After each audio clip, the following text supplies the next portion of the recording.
Have you ever wondered about something? What if the world and the reality we experience every day is actually just one tiny bubble inside a massive, infinite ocean?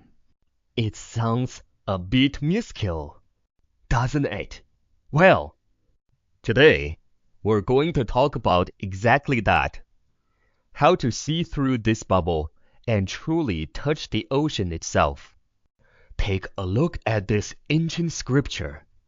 It directly challenges the way we view the world. It says that every one of us possesses a true nature as vast as hundreds and thousands of oceans.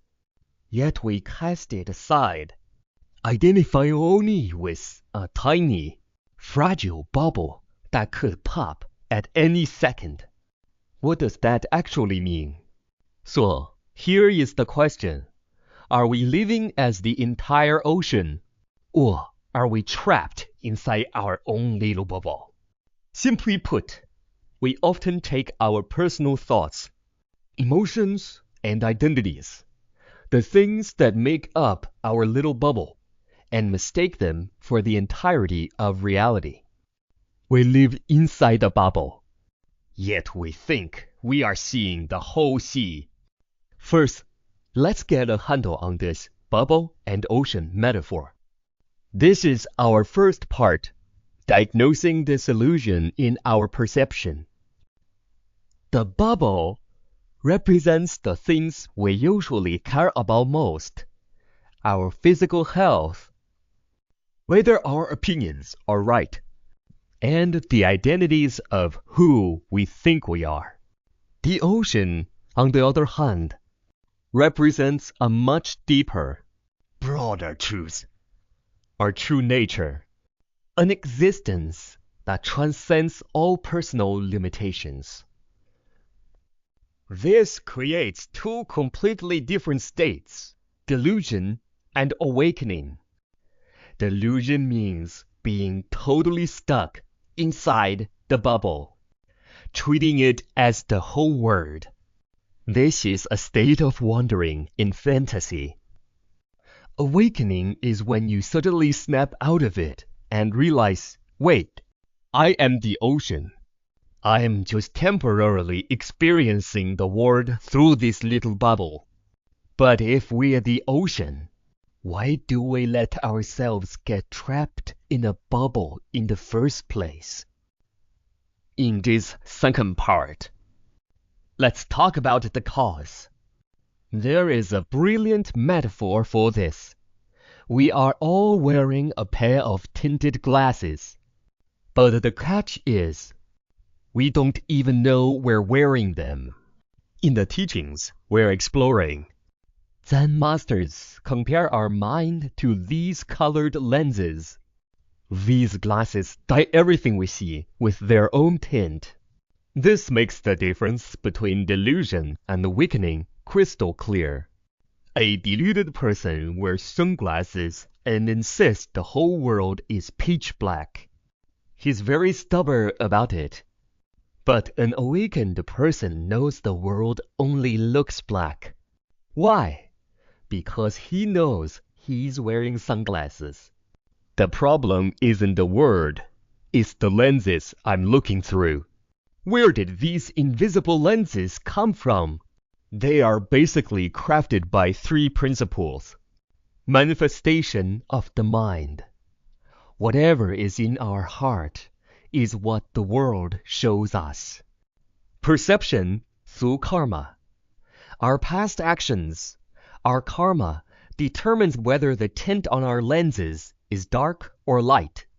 Transformation of consciousness. Our consciousness is constantly shifting and shaping the reality we see. Alright, now that we know what the problem is and why it happens, the million-dollar question is, how do we learn to see through these lenses? The answer might not be what you expect. The point isn't to try and rip off the glasses with brute force. Why? Because if you don't even know you're wearing them, how can you take them off? The real key is changing your relationship with what you see through the lenses.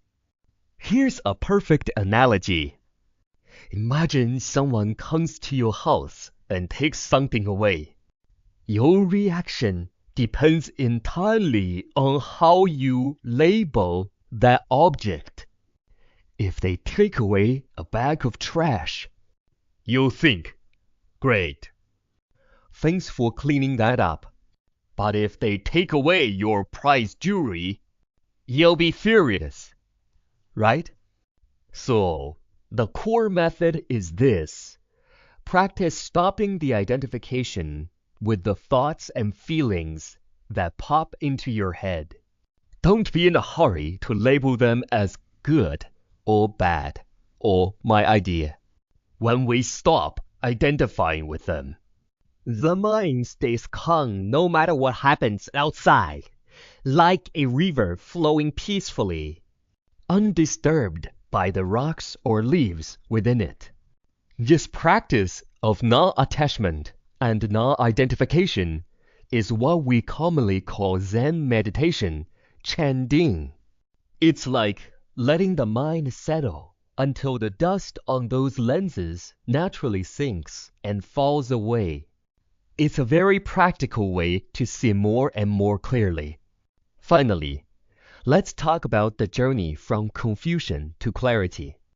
The Zen tradition provides a very clear map for this, called the Three Gates, Sanguang. This map marks 3 major milestones, each representing a profound spiritual breakthrough with its own unique challenges.